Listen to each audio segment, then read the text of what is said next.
বিসমিল্লাহির রহমানির রহিম। আসসালামু আলাইকুম রহমতুল্লাহ। সুপ্রিয় শিক্ষার্থীরা, ক্রিয়েটিভ টিচিং মেথডের পক্ষ থেকে আমি মোহাম্মদ আতিকুল ইসলাম সুমন নিয়ে আসলাম পরিসংখ্যানের আরো একটি গুরুত্বপূর্ণ ক্লাস। আমাদের আজকের ক্লাস হচ্ছে যে কি পরিসংখ্যানের প্রচুরক, অত্যন্ত গুরুত্বপূর্ণ ক্লাস। তো প্রচুরক দুই ধরনের প্রশ্ন হয়, একটা হচ্ছে অবিন্যস্ত আর একটা হচ্ছে যে কি বিন্যস্ত বা ছক আকারে প্রশ্ন দেওয়া থাকবে। তো আসেন, এই প্রশ্নটা আমাদের সাধারণত এমসিকিউতেই আসে, বেশিরভাগ আমরা দেখতে পাই। তো অবিন্যস্ত উপাত্ত থেকে প্রচুরক নির্ণয় করো। আমাদের দেওয়া আছে 3, 5, 5, 6, 6, 7, অর্থাৎ 1, 2, 3, 4, 5, 6, 7টা উপাত্ত দেওয়া আছে। তো আমরা দেখবো যে এখানে একবারে সহজ এই পর্যায়ে উপাত্ত নির্ণয় করা, প্রচুরক নির্ণয় করা, অর্থাৎ সর্বাধিক উপাত্ত যে থাকবে সেটাই মূলত প্রচুরক। তো এখানে সর্বাধিক উপাত্ত, তো আমরা লিখবো এখানে সর্বাধিক উপাত্ত কত? 5 বেশি বার আছে, ইকুয়াল টু 5।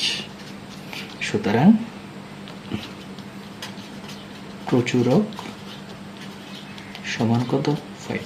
অর্থাৎ এটা আমাদের এমসিকিউতে আসে। তো এটা নিয়ে আমাদের আশা করি বুঝতে তত কষ্ট হয়নি। ধন্যবাদ এটা বোঝার জন্য। তারপরেরটাতে যাই। সারণী থেকে প্রচুরক নির্ণয় করো। প্রচুরক equal to L plus F1 by F1 plus F2 into H।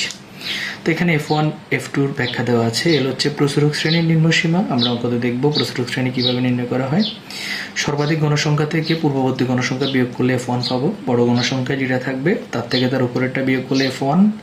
সর্বাধিক গণসংখ্যা থেকে পরবর্তী গণসংখ্যা থেকে বিয়োগ করলে কি করব? F2 পাবো। বড় গণসংখ্যা থেকে তার নিচেরটা বিয়োগ করলে F2। তাহলে শুরু করা যাক। আমরা অঙ্কটার মাধ্যমে দেখব যে আমাদের এখানে কিভাবে প্রচুরক নির্ণয় করা হয়। আসেন দেখা যাক। তো শুরু করা যাক। আমাদের আছে যে কত? প্রথমত 41 থেকে 50। তো আমরা লিখবো 41 থেকে 50, তারপর 51 থেকে 60, 61 থেকে 70 অ্যান্ড 71 থেকে 80। গণসংখ্যা আছে 5, 10, 20, 5, অর্থাৎ n ইকুয়াল টু আছে 15, 15 আর 20, 40 টোটাল। তো আমি এখানে প্রথমত আমাকে প্রচুরক শ্রেণী নিম্নসীমা। তো প্রচুরক শ্রেণী কোনটা মনে রাখবো? সর্বাধিক গণসংখ্যা যে শ্রেণীতে থাকে সেটাই প্রচুরক শ্রেণী। তো এখানে সর্বাধিক গণসংখ্যা 20, সুতরাং প্রচুরক শ্রেণী। তো আমরা লিখবো এখানে সর্বাধিক গণসংখ্যা কত? 20। সুতরাং প্রচুরক শ্রেণী কত হবে? প্রচুরক শ্রেণী কত? 20।